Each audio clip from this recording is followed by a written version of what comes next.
আছে যেগুলির ব্যাপারে আমাদের ধারণা খুবই কম, আমরা এগুলির ব্যাপারে অন্বেষণ করতে চাই না, জানতে চাই না, মনে করি এইভাবেই জিন্দেগি চলবে।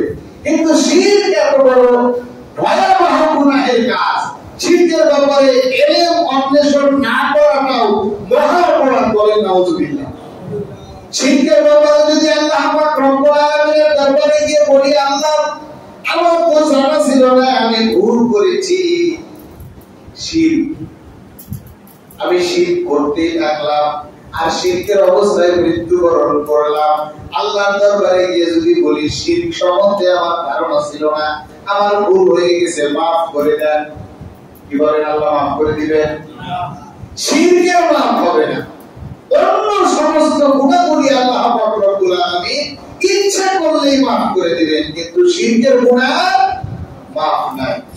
একমাত্র মাফ হচ্ছে শিরকের জন্য তওবা করতে হবে। দুনিয়ার জমিনে যদি আপনার পিছনের দিকে শিরক হয়ে গিয়েছে, আপনার মাধ্যমে অপরাধ হয়ে গিয়েছে, শিরক আপনি বুঝতে পেরেছেন, আল্লাহর দরবারে তওবা করেছেন, আল্লাহ পাক রব্বুল আলামিন maaf করে দিবেন, বলি সুবহানাল্লাহ। আল্লাহ পাক রব্বুল আলামিন কত বড় দয়ালু।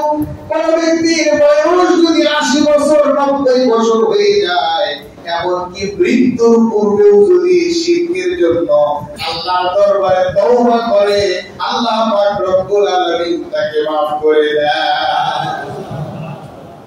কিন্তু তওবা না করলে, শিরক অবস্থায় যদি মৃত্যুবরণ করে, তাহলে তার নসিবে মাফ নাই। জবান খুলে বলেন নাউজুবিল্লাহ। এখন আসেন বর্তমান প্রেক্ষাপট নিয়ে এক মিনিট বলি।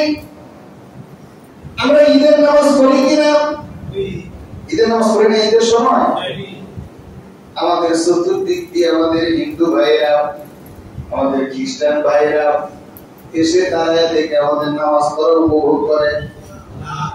দেখেন না যে আজকে মুসলমানদের ঈদের দিন, আনন্দের দিন, চাই একটু ঈদের নামাজ পড়াটা দেখে আসি, খতিব সাহেবের বয়ানটা একটু শুনে আসি, কি বলেন? করে না না? কিন্তু তাদের পূজা মণ্ডপে, তাদের চার্চে, গির্জায়, আমাদের মসজিদে সেজদা দেওয়া মুসল্লির উপস্থিতি আছে না নাই? কেন যায়? কেউ যায় প্রসাদ খাইতে, কেউ যায় ভোট নিতে, কেউ যায় স্বার্থ হাসিলের জন্য, কেউ যায় মজা নিতে। কিন্তু একান্তই রাষ্ট্রের পক্ষ থেকে যাদের দায়িত্ব, তাদের খোঁজ খবর নেওয়া, তাদের বিষয়টা নিতান্তই স্বতন্ত্র। যেহেতু রাষ্ট্রের দায়িত্বে আছে, যে ব্যক্তি রাষ্ট্রের দায়িত্বে আছে, তাদেরকে নিরাপত্তা দেওয়ার দায়িত্ব তো তাদের, কি বলেন? সার্বিক খোঁজ খবর নেওয়ার দায়িত্ব তাদের না? এটা ইসলাম অনুমোদন করে। যাদের দায়িত্ব তারা 100 বার যাইতে পারে, কিন্তু যারা দায়িত্ব নাই, সে যে গিয়ে দুনিয়ার স্বার্থ হাসিলের জন্য অথবা আনন্দ উপভোগ করার জন্য, যেখানে সরাসরি আল্লাহ পাক রব্বুল আলামিনের সঙ্গে শিরক করা হয়, ওই জায়গায় মুসলমানকে আনন্দ দেয়, ওই ব্যক্তির কি অবস্থা হবে? বলেন নাউজুবিল্লাহ। খুব কঠিন ভাবে বলা যায়, কিন্তু মসজিদে যেহেতু আলোচনা করছি, এজন্য খুব সংযত ভাষায় বললাম। আমার যে সকল মুসলমান ভাইরা বিনা প্রয়োজনে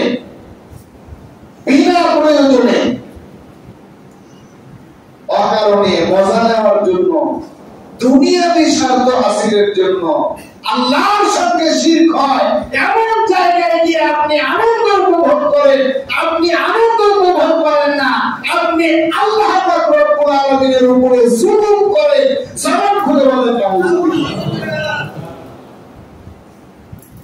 তারা ইসলাম ধর্ম গ্রহণ করেন নাই, তারা তাদের ধর্ম কর্ম করুক, তাদের ব্যাপারে বক্তব্য নাই। বক্তব্য হচ্ছে আপনি ঈমানদার হওয়ার পরে আল্লাহ পাক রব্বুল আলামিনের উপরে যেটা মহাজুলুম, যেখানে আল্লাহ পাক রব্বুল আলামিন যেই কাজটাকে কোনোভাবেই গ্রহণ করেন না, অ্যাপ্রিশিয়েট করেন না, ওই জায়গায় গিয়ে আপনি আনন্দ খুঁজে নিলেন, তার মানে আল্লাহ পাক রব্বুল আলামিন পবিত্র কালামে হাকিমের মধ্যে বর্ণনা করেছেন দুনিয়ার জমিনে কিছু মানুষ আছে যারা দুনিয়ার বিনিময়ে আখিরাতকে বিক্রি করে দেয়। একটু জবান খুলে বলেন নাউযুবিল্লাহ। ইবাদত আল্লাহ পাক রব্বুল আলামিন যেটা করতে বলেছেন সেটা না করা গুনাহ, তাই না? এবং যেইটা করার জন্য আল্লাহ পাক রব্বুল আলামিন নিষেধ করেছেন যে এই কাজগুলি করতে পারবা না, তাহলে সেই কাজটা করাও কি গুনাহ। গুনাহের মধ্যে বড় গুনাহ, মহা গুনাহ কি বলেন তো দেখি? আমরা সকলেই জানি, কিন্তু কেউ কেউ চিন্তা করতেছে আমি একা বইলা কি বলেন দেখি, সকলে সাহস করে। আল্লাহ পাক রব্বুল আলামিন বলেন ইন্না শিরকা লাযুলমুন আযীম। এবার বলেন দেখি সবচেয়ে বড় শিরক কি? আল্লাহর সাথে শিরক করা। সবচেয়ে বড় গুনাহ হচ্ছে আল্লাহর সাথে শিরক করা। ঈমানের ব্যাপারে আমরা যথেষ্ট পরিমাণ আলোচনা করেছি, কিন্তু সুযোগ হয়ে উঠছিল না বিধায় শিরকের ব্যাপারে আমরা আলোচনা করিনি। এখন জুমার আলোচনার দাবি হচ্ছে বর্তমান পরিস্থিতি এবং প্রেক্ষাপটে সমাজের চাহিদা অনুযায়ী আলোচনা করা, যেই কাজগুলির মাধ্যমে মানুষ ক্ষতিগ্রস্ত হচ্ছে সেগুলির ব্যাপারে মানুষকে সতর্ক করা, ঠিক কিনা বলে? যেই গুনাহটা সমাজে বেশি হচ্ছে সেই গুনাহটাকে রোধ করার জন্য জুমার আলোচনায় খুতবা দেওয়া, এটি তো জুমার খুতবার মূল মাকসাদ, নাকি বলেন? কিন্তু আমরা উল্টোটা করি। গত সপ্তাহেও বলেছিলাম যে সমাজে যত অপরাধ হোক, যত অন্যায় হোক, এগুলি নিয়ে আলোচনা করা যাবে না। আসমানের উপরে থাকবে আর জমিনের নিচে থাকবে, মাঝখানে আমাদের যা মন চায় তাই করবো, এগুলির ব্যাপারে কোনো কথা বলা যাবে না। যদি বলেন আর যদি আমার মনের মতো না হয়, তাহলে হুজুর তেলিপাড়া দক্ষিণের ক্ষতি কেন, বাইতুল মুকাররমের ক্ষতি হইলেও তার খবর আছে, তার বিরুদ্ধে উঠে পড়ে লাগবো। কারণ আমার বিরুদ্ধে গেল, আমি যেই বদ আমলটা করি সেটার ব্যাপারে হুজুর কেন আলোচনা করলো, আর যার ভিতরে যেই বদ আমল আছে সেই বদ আমলের আলোচনা শোনার জন্য হুজুরকে অনুরোধ করার লোক কিন্তু কম। যেমন একজনের অভ্যাস আছে, ধরে সুদ খাওয়া। আমাদের সমাজে তো সুদখোর নাই, নাকি বলে? আছে, দেখা যায়। তাদেরকে কিন্তু আমরা চিনি, কিন্তু তারা সমাজে নিজেদেরকে খুব মর্যাদাশীল লোক মনে করে যে আমি সুদ খাই। আপনি সুদ খান না, আপনি সবচেয়ে নিকৃষ্ট বস্তু খান, বলেন না আলহামদুলিল্লাহ। এখন সুদ খাওয়া উচিত, কিন্তু হুজুরকে এসে বলা যে হুজুর আপনি সুদের উপরে আলোচনা করেন, কারণ সুদ একটা বদ অভ্যাস। এরকম যত অভ্যাস আছে, যত গুনাহের কাজ আছে, যার যেটার সঙ্গে সম্পর্ক, তার কিন্তু উচিত সেই ব্যাপারে কোরআন হাদিসের নসিহত শোনা, যাতে করে এই বদ আমলটা তার ভিতর থেকে কি হয়ে যায়, ভ্যানিশ হয়ে যায়, দূর হয়ে যায়। কিন্তু এটার ক্ষেত্রে উল্টা করা হয়। সুদখোর যায় হুজুরের কাছে অনুরোধ করবে যে হুজুর আপনি একটু ঘুষের বিরুদ্ধে ওয়াজ করবেন। কেন?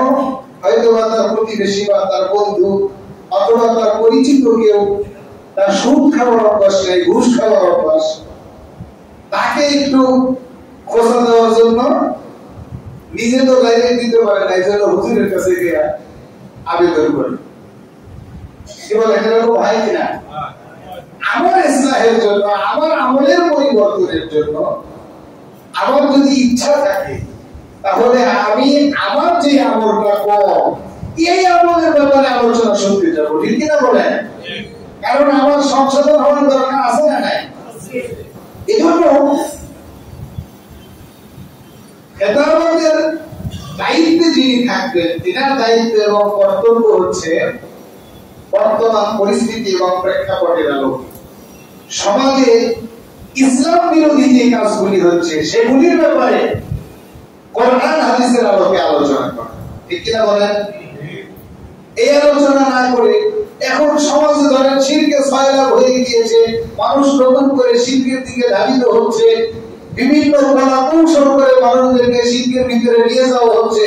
কিন্তু ইমাম সাহেব ওয়াজ করতেছে জান্নাতে, যে আল্লাহ জান্নাতের মধ্যে ফলমূল রেখেছেন, যত নাজ নিয়ামত রেখেছেন, কোরআনুল কারীমে তো বর্ণিত আছে, সবকিছু তো স্পষ্ট করে দেওয়া আছে যে আল্লাহ তাআলা কোরআনুল জান্নাত কেমন, এটা কোরআনুল কারীমে এমন ভাবে বর্ণনা করেছেন যে জান্নাত এমন একটি জায়গা যার তলদেশ দ্বারা নহর ধারা প্রবাহিত, বলি আলহামদুলিল্লাহ। যার নিয়ামত রাজির ব্যাপারে বিস্তারিত বর্ণনা আছে, এগুলি নিয়ে কোন এক সময় আলোচনা করব। এখন জান্নাতের নিয়ামতের বর্ণনা দিতেছে, কিন্তু জাতি শিরক করতেছে। শিরক করলে কোন ব্যক্তি জান্নাতে যেতে পারবে না। হুজুর যদি ওয়াজ করতে করতে জান্নাতের একেবারে প্রবন্ধ চিত্র কোন ব্যক্তির সম্মুখে নিয়ে আসে, আর তার যদি শিরক সম্বন্ধে ধারণা না থাকে, শিরক করতেই থাকে, তাহলে ওই ব্যক্তি কি কোনদিন জান্নাতের আশা করতে পারে? আমার প্রিয় ভাইরা, আমার প্রিয় বাবারা, গভীর মনোযোগ দেন।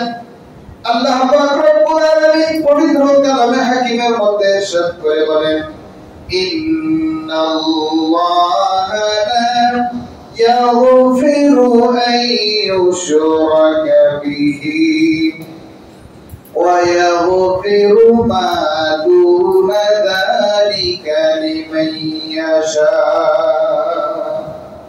আল্লাহ পাক রব্বুল আলামিন বলেন, নিশ্চয়ই আল্লাহ পাক রব্বুল আলামিন শিরকের গুনাহ মাফ করবেন না।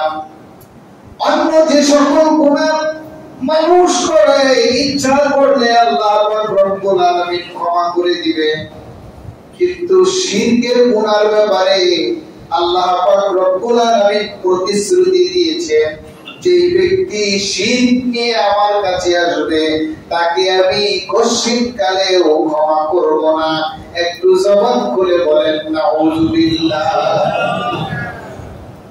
শিরকের গুনাহ যদি কোনো ব্যক্তির নামায় আমলে থাকে, তাহলে ওই ব্যক্তিকে আল্লাহ পাক রব্বুল আলামিন ক্ষমা করবেন না। বলেন নাউযুবিল্লাহ।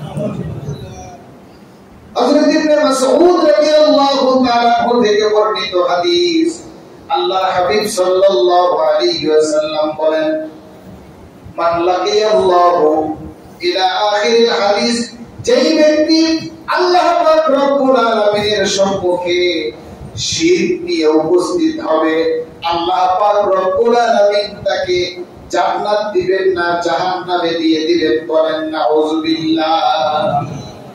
আর যেই ব্যক্তি আল্লাহ পাক রব্বুল আলামিনের দরবারে শিরকবিহীন, শিরক মুক্ত জীবন নিয়ে উপস্থিত হবে, আল্লাহ পাক রব্বুল আলামিন তাকে জান্নাতে দিয়ে দিবে।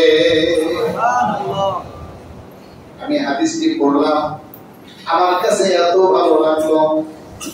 আল্লাহ পাক রব্বুল আলামিন তার হাবিব কিবরিয়া সাল্লাল্লাহু আলাইহি ওয়াসাল্লামের মাধ্যমে উম্মতে মুহাম্মাদীদেরকে জানিয়ে দিলেন, তোমরা যদি শিরক মুক্ত জীবন নিয়ে আল্লাহর দরবারে উঠতে পারো, আল্লাহ পাক রব্বুল আলামিন তোমাদেরকে জান্নাত দিয়ে দিবে। আল্লাহ পাক রব্বুল আলামিন বলেন, ইন্নাল্লাহা লা ইয়াগফিরু আন ইউশরাকা বিহি ওয়া ইয়াগফিরু মা দুনা যালিকা লিমান ইয়াশা ওয়া মান ইউশরিক বিল্লাহি ফাকাদ ইফতারা ইসমান আযীমা। আল্লাহ পাক রব্বুল আলামিন বলেন, নিশ্চয়ই শিরকের গুনাহকে আল্লাহ পাক রব্বুল আলামিন maaf করবেন না। শিরক ব্যতীত অন্যান্য গুনাহগুলি ইচ্ছা করলে আল্লাহ পাক রব্বুল আলামিন ক্ষমা করে দিবেন। আর যে ব্যক্তি শিরক করে, ওই ব্যক্তি ছোটখাটো কোনো কাজ করে না, আল্লাহ পাক রব্বুল আলামিন বলেন ইসমান আযীমা, সবচেয়ে বড় গুনাহের কাজ করে। বলেন নাউযুবিল্লাহ। অপরাধে অন্য এক জায়গায় আল্লাহ পাক রব্বুল আলামিন বলেন ومن يشرك بالله فقد ضل ضلالا بعيدا বলেন নাউযুবিল্লাহ। আল্লাহ পাক রব্বুল আলামিন বলেন যারা শিরকের সঙ্গে আছে তারা দুনিয়ার জমিনের সবচেয়ে পথভ্রষ্টতা এবং গোমরাহির মধ্যে আছে। বলেন নাউযুবিল্লাহ। শিরক এত বড় গুনাহের কাজ, শিরক আল্লাহ পাক রব্বুল আলামিনের নিকট এতটা নিকৃষ্টতম কাজ, যার জ্বলন্ত এবং দৃষ্টান্ত আল্লাহ পাক রব্বুল আলামিন মানবতাকে শিক্ষা দেওয়ার জন্য লোকমান হাকিমের মাধ্যমে বুঝিয়ে দিলেন। যে লোকমান হাকিম তিনার ছোট্ট সন্তানকে নসিহত করেছেন। আল্লাহ পাক রব্বুল আলামিন বলেছেন وَإِذْ قَالَ لُقْمَانُ لِابْنِهِ وَهُوَ يَعِظُهُ يَا بُنَيَّ لَا تُشْرِكْ بِاللَّهِ إِنَّ الشِّرْكَ لَظُلْمٌ عَظِيمٌ।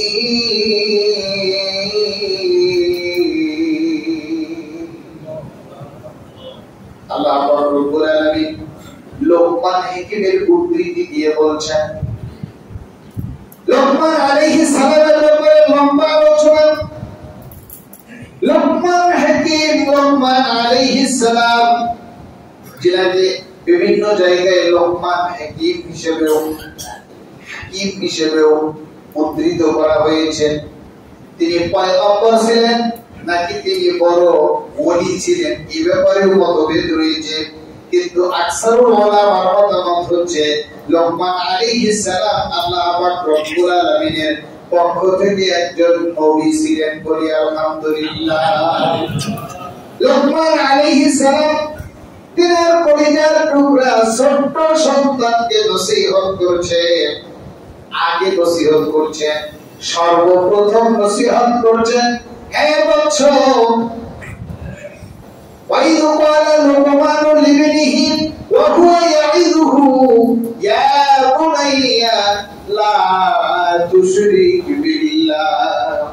লোকমান আলাইহিস সালাম তিনার সন্তানকে নসিহত করে বলছেন, হে আমার বৎস, হে আমার কলিজার টুকরা সন্তান, তুমি আল্লাহর সঙ্গে শিরক করিও না।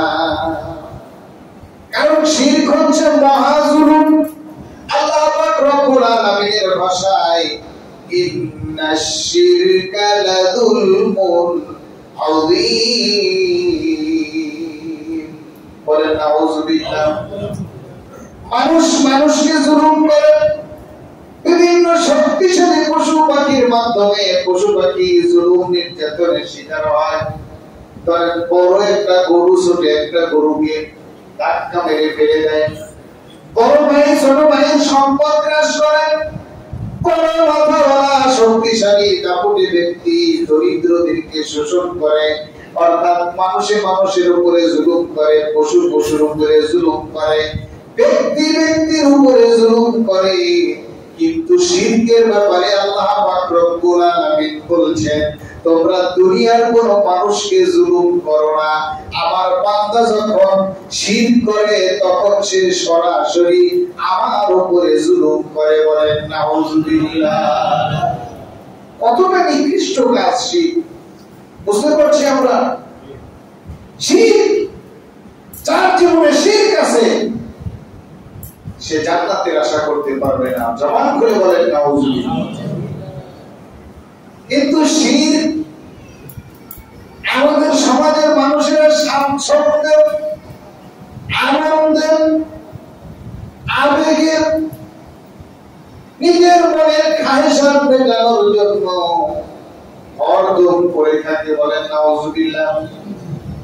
শিরকের ব্যাপারে এত উদাসীন যে আল্লাহ পাক রব্বুল আলামিন আমাকে আপনাকে সৃষ্টি করলেন, দুনিয়ার জমিনে আমাকে আপনাকে লালন পালন করছেন, ভরণ পোষণ করেছেন। যে আল্লাহ পাক রব্বুল আলামিনের ওয়াহদানিয়তের কারণে এই দুনিয়ার জমিনে আমি আর আপনি বেঁচে আছি, সেই আমরা আবার আল্লাহ পাক রব্বুল আলামিনের উপরে জুলুম করতেছি। একটু জবান খুলে বলেন নাউযুবিল্লাহ। কতটা হুজুর বড়ই আমরা শিরক করি। আপনাকে বলতেছে কোন কথা বলেন, কোন কথা শিরকের আলোচনা, কোরআন হাদিসের সারনির্যাস বিস্তারিত আলোচনা করলে মনে রাখতে পারবেন না। এজন্য সংক্ষেপে কিছু কথা আমি আপনাদেরকে বলবো 10 মিনিটের মধ্যে। এই কথাগুলি আমাদের মনে রাখতে হবে, এর উপরে আমল করতে হবে। যদি মনে না রাখি, যদি আমল না করি, জান্নাতের আশা করা বোকামি। বলেন নাউযুবিল্লাহ। আমি জান্নাতের আশা করতে পারবো, কিন্তু ওই শিরকের আমলগুলি হয়ে যাবে আর আল্লাহ বলবে তোমার জান্নাত নেই। বলেন নাউযুবিল্লাহ। কারণ শিরক হচ্ছে সবচেয়ে বড় গুনাহ। হযরত আবু বকর সিদ্দিক রাদিয়াল্লাহু তাআলা আনহু থেকে বর্ণিত, আল্লাহর হাবিব সাল্লাল্লাহু আলাইহি ওয়াসাল্লাম বলেন, আলা উনাব্বিউকুম বিআকবারিল কাবাইর, সবচেয়ে বড় অপরাধের কথা কি আমি তোমাদের কাছে বর্ণনা করব না? সমস্ত সাহাবায়ে কেরাম বললেন, ক্বালু বালা ইয়া রাসূলুল্লাহ, ইয়া রাসূলুল্লাহ, ইয়া হাবিবাল্লাহ, অবশ্যই আপনি বর্ণনা করবেন। আল্লাহর হাবিব সাল্লাল্লাহু আলাইহি ওয়াসাল্লাম বলেন, আশিরকু বিল্লাহ ওয়া উকুকুল ওয়ালিদাইন। এক নম্বরে হচ্ছে আল্লাহ পাক রব্বুল আলামিনের সঙ্গে শরীক করা, আর দ্বিতীয় নম্বরে হচ্ছে পিতামাতার অবাধ্য হওয়া। বলেন নাউযুবিল্লাহ। পিতামাতার হক নিয়ে, পিতামাতার প্রতি সন্তানের হক, সন্তানের প্রতি পিতামাতার হক, এই বিষয় নিয়ে আমরা ইনশাআল্লাহ আলোচনা করব। আমরা আজকে শিরকের উপরে সংক্ষিপ্ত ধারণা নিই। আর শিরক শব্দের অর্থ হচ্ছে, আমরা সকলে জানি না, আমি যখন বলছি তখন কিন্তু আপনাদের ভিতরে চলে আসছে, এটা আমি বুঝি। আমি কখনো এটা ভেবে আলোচনা করি না যে আমি যা বলতেছি আপনারা তো জানেন না। আমার এর ব্যাপারে আমি 100% নিশ্চিত যে আলোচনাগুলি করি 70% 80% আলোচনা আপনাদের জানা, হয়তো কিছু কথা ভাগ দিয়ে জানা নাই, কিন্তু 70% 80% আলোচনাগুলি আমাদের জানা, কিন্তু মুযাকারার অভাব, চর্চার অভাব, যার কারণে আমরা ভুলে যাই। বললেই মনে হয় যে শুনছি তো, আল্লাহর সঙ্গে কি করা?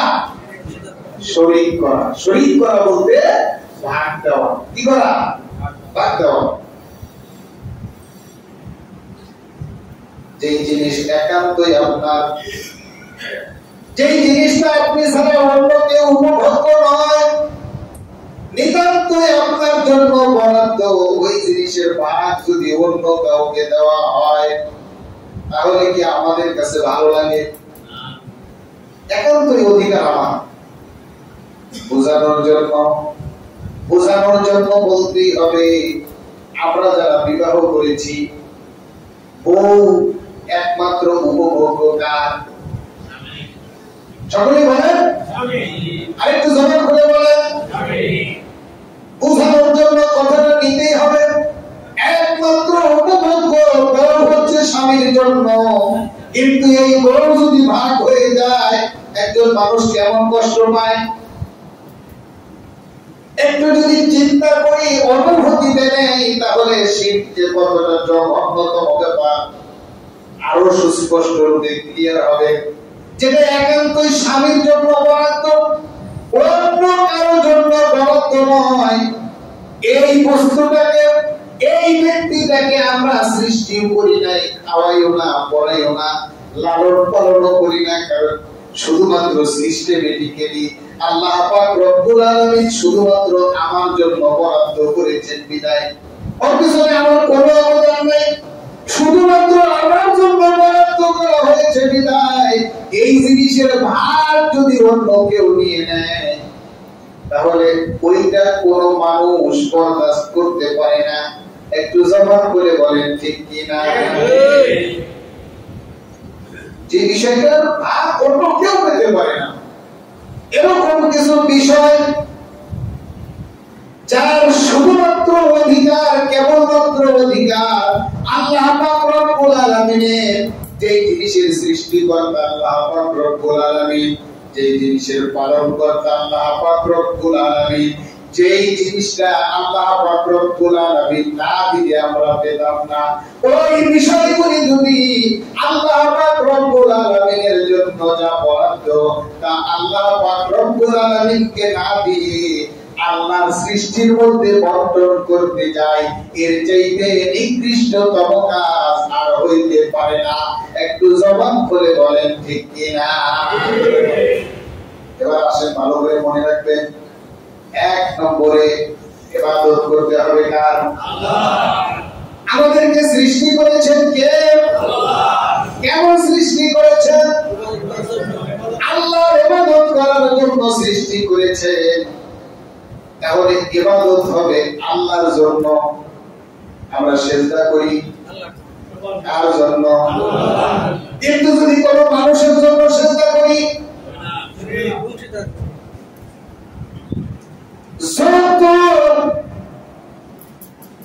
যত উল্টা পাল্টা বুঝ আমাদের সম্মুখে আরোপ না কেন, তাজিমি সিজদা, সম্মানের সিজদা, এই সিজদা সেই সিজদা, যত সিজদার কথাই বলা হোক না কেন, হকপন্থী আহলে সুন্নাহ ওয়াল জামাত বিচক্ষণ উলামায়ে কেরাম যাদের কোরআন হাদিসের ব্যাপারে যথেষ্ট দখল আছে, সবচেয়ে বড় কথা হচ্ছে যারা কোরআন হাদিস বুঝে, সে যে তনরই হোক, যে তনরই হোক, যে ব্যক্তি কেন হোক, তার ভিতরে যদি কোরআন হাদিসের প্রকৃত জ্ঞান থাকে, তাহলে সে মাজারে মাজারে কোন ব্যক্তির কদমে সিজদা করাকে কোনোভাবেই সমর্থন করতে পারে না।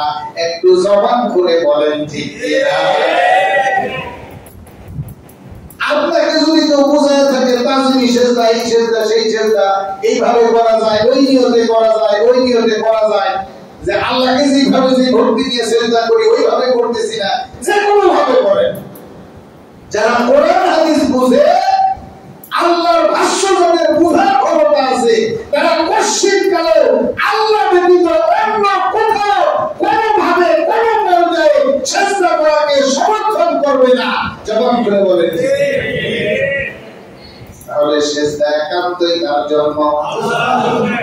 সিজদা একটা উদাহরণ। সিজদার মতো যত ইবাদত বন্দেগী রয়েছে, ইবাদত বন্দেগী করতে হবে কেবলমাত্র শুধুমাত্র কার জন্য? আল্লাহ। এমনকি শিরকে আসগরের মধ্যে রয়েছে লোক দেখানোর জন্য যদি ইবাদত করা হয়, তাহলে সেটাও শিরক হয়ে যায়। বলেন নাউজুবিল্লাহ। আমি নামাজ আদায় করবো কার জন্য? কিন্তু আমার যদি উদ্দেশ্য থাকে, আমি যে মুসল্লি দেখব, আমি যে আজকে নামাজ পড়তে আসছি বড় টুপি লাগাইয়া, কুর্তা কুর্তা লাগাইয়া, এটা মানুষে কি করুক, দেখুক, তাইলে কি হবে? এটা লোক দেখানোর জন্য শিরকের পথে পড়ে যায়। বলেন নাউজুবিল্লাহ। তাহলে ইবাদতের ক্ষেত্রে যত ইবাদত বন্দেগী আছে, সমস্ত ইবাদত বন্দেগী করতে হবে কার জন্য? আল্লাহ ব্যতীত অন্য কারো জন্য ইবাদত বন্দেগী করা যাবে না। যদি কোন ব্যক্তি করে, তাহলে ওর কপাল পুড়ে গেছে, ওর নসিবে জান্নাত জুটবে না। একটু জবান খুলে বলেন নাউজুবিল্লাহ। ইবাদত। এবার আসেন বিশ্বাস। বিশ্বাসের দিক দিয়ে আল্লাহ পাক রব্বুল আলামিনকে আমরা বিশ্বাস করি, ঠিক কিনা বলেন? আল্লাহ পাক রব্বুল আলামিন যা কিছু করতে পারেন, যা কিছু আল্লাহ পাক রব্বুল আলামিনের পক্ষ থেকে হয়, এগুলি অন্য কেউ করতে পারে। এই বিশ্বাস যদি কোনো মানুষের মধ্যে থাকে, তাহলে তার জান্নাতের আশা করে লাভ নাই, তার জন্য জাহান্নাম বরাদ্দ হয়ে আছে। বলেন নাউজুবিল্লাহ। আল্লাহ পাক রব্বুল আলামিনের যে গুণ বা বৈশিষ্ট্য যেটা আল্লাহর জন্য খাস, এটা কি কোনো মানুষের আছে? আমাদেরকে লালন পালন করেন কে? আমাদেরকে সুন্দর পৃথিবীতে বাঁচিয়ে রেখেছেন কে? আমাদেরকে দয়া করেন কে? আমাদেরকে সব কিছু দেন কে? এই গুণ আর বৈশিষ্ট্য সিফাত আল্লাহ পাক রব্বুল আলামিনের যে সিফাত, এই সিফাত এই গুণগুলি অন্য কাউকে ভাগ করে দিলে তার কপালেও জান্নাত জুটবে না। ওই ব্যক্তি শিরকের মধ্যে নিমজ্জিত। একটু জবান করে বলি নাউযুবিল্লাহ। ক্ষমতা কার? সবকিছুর ক্ষমতা কার? আইনদাতাকে, বিধানদাতাকে। আমরা কার আইনে চলবো? আমাদের হুকুম পালন করতে হবে, বিধান মানতে হবে আল্লাহ পাক রব্বুল আলামিনের কাছে। কোন মানুষের কাছে যদি আল্লাহর বিধানের চাইতে অন্য কোন বিধান ভালো লাগে, অন্য কোন মতাদর্শ ভালো লাগে, সে যেই দলের লোক হোক না কেন তার কপালে জান্নাত জুটবে না।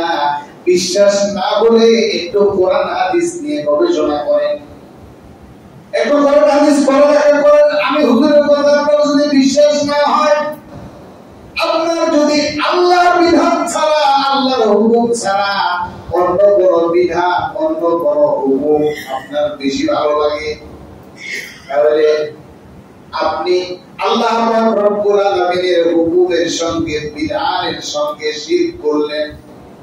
আল্লাহটা বাদ দিয়ে অন্যটা ধরার কারণে আল্লাহ পাক রব্বুল আলামিন আপনাকে বয়কট করে জাহান্নামে পাঠিয়ে দিবেন। বলেন নাউযুবিল্লাহ। যে বিষয়গুলি বললাম এগুলি ভেঙে ভেঙে উদাহরণ দিয়ে ধারাবাহিকভাবে যদি বলতে যাই, তাহলে তো জুমার সময় এক একদিন এক একটা বিষয় নিয়ে আলোচনা করতে হবে। এগুলি নিয়ে পয়েন্ট আকারে আল্লাহ যদি সময় দেয়, তাহলে বিস্তারিত ভাবে একটা বিষয়ের উপরে, যেমন আল্লাহ পাক রব্বুল আলামিনের সিফাতের উপরে দীর্ঘ আলোচনা করা হবে ইনশাআল্লাহ। কিন্তু এখন সামগ্রিকভাবে আমাদের এই বিষয়গুলি মাথায় নিতে হবে যে ইবাদতের ক্ষেত্রে একমাত্র কার ইবাদত করতে হবে? বৈশিষ্ট্যের ক্ষেত্রে আল্লাহ পাক রব্বুল আলামিনের জন্য যা বরাদ্দ, আল্লাহ পাক রব্বুল আলামিনের সিফাতের ভাগ অন্য কাউকে দেওয়া যাবে না। বিধান বানা, আইন বানার ক্ষেত্রে কারটা মানতে হবে? আল্লাহ পাক রব্বুল আলামিনেরটা মানতে হবে। সম্মানিত হাজিরিন, আমরা কিন্তু জানি শিরক দুই প্রকার, শিরকে আকবার, শিরকে আসগর। জানি না ছোট শিরক এবং বড় শিরক? বড় শিরকের মধ্যে যে তিনটা আলোচনা করলাম, এবং ছোট শিরকের মধ্যে একটা বলে ফেলেছি যে লোক দেখানোর জন্য ইবাদত করা, রিয়া প্রদর্শন করা, মানে আখিরাতের সুখ বিসর্জন দিয়ে দুনিয়া গ্রহণ করে তাদের কাতারে চলে গেলে আপনি দুনিয়াতে এরকম আনন্দ উপভোগ করার জন্য গেলেন, মানে আপনার আখিরাত হারাম হয়ে গেল। আপনি চিরতরে নিজেকে জাহান্নামের দিকে ঠেলে দিলেন। জবাব খুলে বলেন নাউযুবিল্লাহ। আল্লাহ পাক রব্বুল আলামিন আমাদের সবাইকে সঠিক বুঝদান করুন। সকলে বলে আল্লাহুম্মা আমিন। ওয়া মা আলাইনা ইল্লাল